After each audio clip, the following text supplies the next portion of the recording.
Actually எனக்கு வந்து red card கொடுத்துருந்தாங்க அப்படின்ற ஒரு பிரச்சனை போயிட்டு இருந்துச்சு. ஸோ எதுக்கு ரெட் கார்டு கொடுத்தாங்க, அது விஷயம் என்ன, அதெல்லாம் அது வேற ஒரு கதை.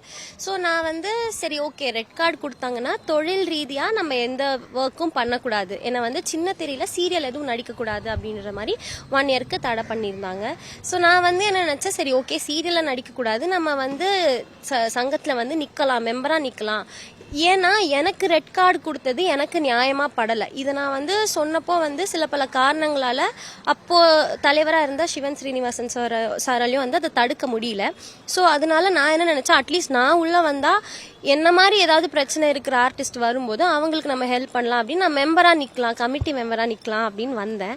அப்போ வந்து என்ன சொல்லிட்டாங்க அப்படின்னா வந்து ரெட் கார்டு இருக்கிறதுனால நம்ம வந்து நிற்க முடியாது அப்படின்னு சொல்லிட்டாங்க.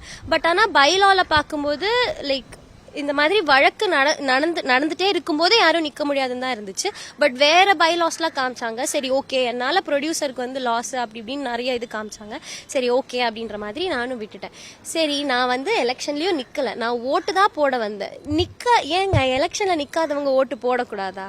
அந்த உரிமையும் இல்லையா? இப்போ வந்து இது அன்னைக்கே சொல்லியிருந்தா கூட பரவாயில்ல, நான் இவ்வளோ தூரம் ஓட்டு போட வந்ததுக்கு அப்புறம் சொல்றாங்க நீங்க ஓட்டு போட முடியாது.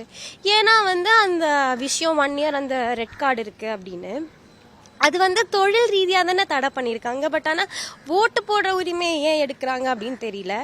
அண்ட் வந்து இது பண்ணது யாரு அப்படின்னு கேட்டதுக்கு வந்து நம்ம பரத் அண்ணா அண்ட் அவங்களோட டீம்ல இருக்கிற தேவானந்த் அவங்க தான் வந்து இந்த அப்ஜெக்ஷன் லெட்டர் கொடுத்துருக்காங்க அப்படின்னு. சரி ஓகே அப்ஜெக்ஷன் லெட்டர் கொடுத்துருக்கீங்க, உங்களை தான் ஃபர்ஸ்ட் வந்து பார்க்குறேன். வந்து பார்க்கும்போது மட்டும் கட்டி பிடிச்சி வாமா மறக்காம ஓட்டு போட்டுருமா, அப்போ எப்படி என்ன ஓட்டு போட சொல்லி கேட்குறீங்கன்னு எனக்கு புரியவே இல்லை. யாராவது ஏதாவது ஒரு பொண்ணு வந்து ஏதாவது ஒரு விஷயத்தை ஏதாவது சொல்லிட்டாங்கன்னா உடனே ரெட் கார்டு கொடுத்து அவங்கள பேன் பண்ணி சில வருஷம் வச்சிருவீங்க. இதனால சரி ஓகே என்னால உங்களுக்கு லாஸே ஆயிடுச்சு, I feel very sorry about that. ஆனா நீங்க என்ன பேன் பண்ணி நான் வந்து சம்பாதிக்காம இருந்ததுனால உங்களுக்கு நீங்க லாஸ் ஆனது உங்களுக்கு திருப்பி கிடைச்சிருமா? இல்ல அதுல என்ன உங்களுக்கு கிடைக்குது? சின்ன ஒரு சந்தோஷம். அந்த சந்தோஷமா நீங்க இருக்கீங்களா? ஓகே நீங்க சந்தோஷமா இருங்க. தேங்க்யூ. அதான் சொன்னேன், அது வேற ஒரு கதை, அது நம்ம இங்க கொண்டு வர வேணாம். நம்ம எலெக்ஷன் ஓட் அது மட்டும் பேசுவோம். ஏன்னா அதை பத்தி பேசணும்னா அது இன்னும் ரொம்ப டீடைல்டா போகணும், அது ரொம்ப பெரிய ஒரு விஷயம். சோ அது மட்டும் இப்ப வேண்டாம். 18 வயசு ஆகல அதனால ஐயா எனக்கு 21 வயசு ஆகுதுங்கய்யா. ஸோ அதுதான் நான் எலிஜிபிலிட்டிலாம் பார்த்தேன். நான் வந்து 3 வருஷமா மெம்பராக இருக்கேன். ஸோ என்னால் கேண்டிடேட்டாகவும் நிற்க முடியும், என்னால் ஓட்டு பண்ண முடியும். பட் ஆனால் என்னோட பேசிக் ரைட்ஸே என்கிட்ட இருந்து பறிக்கப்பட்டிருக்கு. ஸோ அதுதான் அது எனக்கு என்னன்னு தெரியல. ஏன்னா நான் வந்து உழைக்கும் கரங்கள் அணியில வந்து நிக்கிறதுக்காக இருந்தேன், ஆனா என்ன நிக்க விடல. அண்ட் இது வரைக்கும் சங்கத்துல இருந்து எனக்கு ப்ராப்பரா ஒரு லெட்டர் கூட வரல. நான் பேன் ஆனதுக்கும் சரி, ஃபர்ஸ்ட் டைம் நான் என்ன பேன் பண்ணிட்டாங்கன்றது எனக்கு தெரியாது.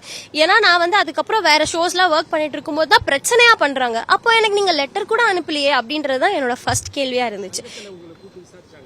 சங்கத்துல வந்து ஃபர்ஸ்ட் நடக்கும்போது கூப்பிட்டு விசாரிக்கல. பட் ஆனா அது வேற ஒரு கதை. ஸோ அதுக்கப்புறம் ஒரு மீட்டிங்லாம் நடந்தது. பட் அதுல ஆனா என் தரப்பு பெருசா கேட்கப்படல. அதெல்லாம் நம்ம இங்க கொண்டு வர வேணாம்.